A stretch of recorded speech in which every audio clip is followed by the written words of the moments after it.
जी, याद कीजिए, ये कोई पहला अवसर नहीं है सारे प्रतिपक्षी दलों के साथ। 2004 में मेरी मान्यता है कि आज जो हमारे आदरणीय प्रधानमंत्री जी हैं, उनसे भी बड़ा कद भारतीय राजनीति में अगर भारतीय जनता पार्टी में किसी का रहा है तो अटल जी का रहा है। उनके जैसी towering personality Bharatiya Janata party में मैं नहीं मानता कि कहीं हुई हो। तब भी यही सवाल पूछे जाते थे कि वेस्ट बंगाल में जो सीपीएम सीपीआई है वो आपके साथ नहीं है। तो हाँ, वेस्ट बंगाल में, त्रिपुरा में, केरला में वो अलग लड़े थे और कांग्रेस पार्टी के साथ उनका गठबंधन पंजाब और आंध्र प्रदेश में हुआ था। कुछ क्षेत्रीय दल उस समय हमारे साथ आए थे, जैसे डीएमके हमारे साथ तमिलनाडु में था, टीआरएस हमारे साथ आंध्र प्रदेश में था, बिहार में हमारे साथ आरजेडी और रामविलास पासवान जी की पार्टी थी। मगर उत्तर प्रदेश में साथ मिलकर मुलायम सिंह यादव जी का समाजवादी पार्टी और मायावती जी की बसपा साथ में नहीं लड़ी थी चुनाव। मगर हुआ क्या, इन परिस्थितियों के बाद जब हम चुनाव में एक सबसे बड़ा राजनीतिक दल बनकर आए तो एक गठबंधन बना व्यापक स्तर का, उसकी 335 सीटें हो गई और 10 वर्षों तक बहुत प्रभावी तरीके से यूपीए की सरकार चली। शरद पवार जी जैसे लोग, संगमा जी जैसे लोग जो उस समय नाराज थे 1999 में, वो बाद में उन्होंने सार्वजनिक रूप से स्वीकार किया पवार साहब ने कि जो सोनिया जी का त्याग प्रतिबिंबित होता है, उनके प्रति मेरा आदर का भाव बढ़ गया। महाराष्ट्र का जिक्र कर रहे थे मेरे अभी साथी मित्र। भारतीय जनता पार्टी पर पहले प्रकाश डाल दूं। देखिए, जो ऐतिहासिक कलाई भारतीय जनता पार्टी के थे, जो एक अमूल्य निधि इनके पास थी, शिवसेना, अकाली दल, टीडीपी, जेडीयू, ये सब दरकिनार हो गए। इनके पास कोई बड़ा राजनीतिक दल समूचे देश में नहीं है। कुछ लोगों को जरूर इन्होंने गठबंधन लोगों के साथ किया ईडी सीबीआई के माध्यम से, चाहे वो हेमंतो बिस्वा शर्मा हो, चाहे वो शुभेंदु अधिकारी हो, चाहे वो नारायण राणे हो, चाहे वो गवली दंपत्ति हो, चाहे वो प्रताप सरनाइक हो। ऐसे कुछ लोगों को साथ लिया डरा धमका करके। जिस महाराष्ट्र का महिमा मंडन अभी मेरे विद्वान साथी भारतीय जनता पार्टी के प्रवक्ता कर रहे थे, आपकी सरकार बनने के बाद कस्बा पेट का उपचुनाव 25 साल बाद आप हारे हो। वहां 5 में से 4 एमएलसी के चुनाव हार गए, नागपुर और अमरावती में।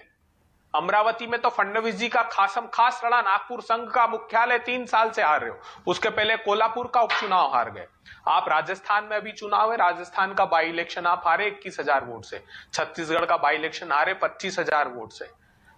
हम वेस्ट बंगाल और तमिलनाडु में 65,000 वोट से कांग्रेस पार्टी जीती। और कर्नाटका, इतिहास साक्षी है, याद रखिएगा, कर्नाटका में 40% की जो कमीशन की सरकार है, 40 सीट भी नहीं आने वाली आपको वहां पर। वहां के मठ मंदिर तक कहने लगे प्रधानमंत्री जी को चिट्ठी लिखकर कि हमसे भी 30% कमीशन मांगते हैं। अरे संतोष पाटिल तो आपका कार्यकर्ता था, प्रधानमंत्री को चिट्ठी लिखता रहा कि 40% मेरे जैसे छोटे कार्यकर्ता जिसने कोविड के क्राइसिस के समय सप्लाई की, उससे 40% की रिश्वत की मांग कर रहे। वही ईश्वरप्पा जी से प्रधानमंत्री जी ने बात की, उसने आत्महत्या कर ली। कोलकाता जाएंगे, लखनऊ जाएंगे, ये आपस में क्या इसका फायदा क्या है इस मुहिम का? भाई, कौन सा अखिलेश यादव बंगाल में चुनाव लड़ रहे हैं या बिहार में चुनाव लड़ रहे हैं, या ममता बनर्जी कौन सा यूपी में चुनाव लड़ रही हैं या बिहार में चुनाव लड़ रही हैं? इन मुलाकातों का फायदा क्या है? ममता, देखिए, राहुल गांधी जी का मंतव्य साफ है। कांग्रेस पार्टी का जो दृष्टिकोण है वो बता रहा हूं। जो जहां मजबूत हो, व्यापक रूप से दृढ़ता के साथ लड़े। ये जो ममता जी ने नारा दिया, शून्य कर देंगे, क्यों? क्योंकि भारतीय जनता पार्टी की सरकार ने, केंद्र की सरकार ने युवाओं के रोजगार के अवसर शून्य कर दिए, किसानों की आमदनी शून्य कर दी। जो बंगाल में आपको उम्मीद है टीएमसी आपको एकोमोडेट करेगी, शून्य कर दिया। यूपी में समाजवादी पार्टी आपको एकोमोडेट करेगी? नहीं, देखिए, क्या 2004 में हमको वेस्ट बंगाल में सीपीआई सीपीएम ने एकोमोडेट किया था? नहीं किया था, वो अलग चुनाव लड़े। हम नहीं उम्मीद करते, जो जहां मजबूत राजनीतिक दल है वहां लड़ेगा। हमको उत्तर प्रदेश में बसपा सपा 2004 में यूपीए गठबंधन के साथ नहीं थे, वो अलग चुनाव लड़े।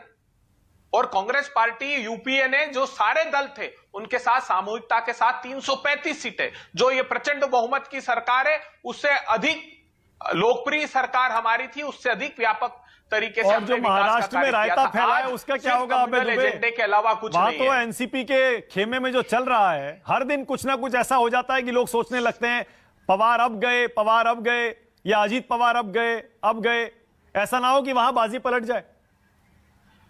ये माणक जी, ये बात कब प्रारंभ हुई मीडिया में? जब इस बात ने जोर पकड़ लिया कि अब शिंदे सरकार कुछ दिन की मेहमान है, तब भारतीय जनता पार्टी ने एक प्रायोजित दुष्प्रचार प्रारंभ कर दिया। क्या यह बात सही नहीं है कि अंदर खाने में भारतीय जनता पार्टी भयाक्रांत है इस बात को लेकर कि वहां सरकार महाराष्ट्र में, जैसा कि संजय राउत पवार जी ने साहब कहा के जो बयान आ रहे हैं उस पर बताइए, बीजेपी की साजिश बता रहे हैं उसे भी आप, जो अजीत पवार के बयान आ रहे हैं उनको भी बीजेपी की साजिश बता रहे हैं आप। पवार नहीं, पवार साहब ने तो स्पष्ट रूप से कहा, अजीत पवार साहब ने कहा कि मैं एनसीपी का कतई साथ छोड़ने वाला नहीं हूं। शरद पवार